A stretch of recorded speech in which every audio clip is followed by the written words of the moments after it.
খরগোশ আর ধূর্ত শিয়াল।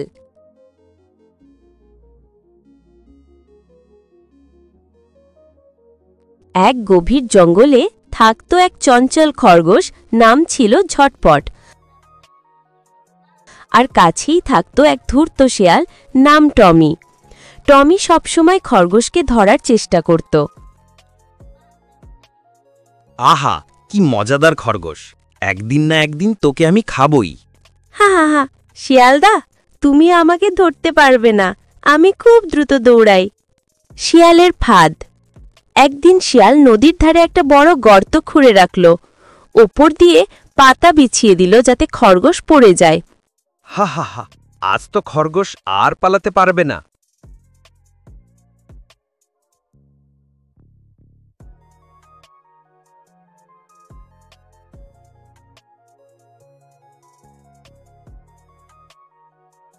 আরে, এ পথটা নতুন কেন লাগছে? কিন্তু খরগোশ বুদ্ধিমান ছিল, সে তৎক্ষণাৎ বুঝে গেল এটা ফাঁদ। চলো দেখি, শিয়ালকে একটু শিক্ষা দিই। খরগোশ গাজর দিয়ে গর্তের পাশে টোপ ফেলে রাখল। ও, গাজর! খরগোশ এখানেই আছে। শিয়াল লাফ দিয়ে গাজর ধরতেই নিজেই গর্তে পড়ে গেল।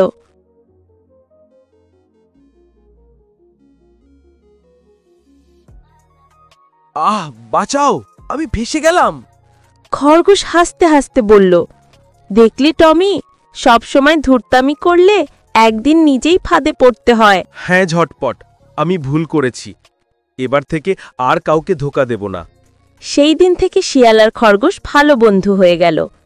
শিক্ষা: অন্যকে ক্ষতি করতে গেলে একদিন সেই ক্ষতিই নিজের জীবনে ফিরে আসে।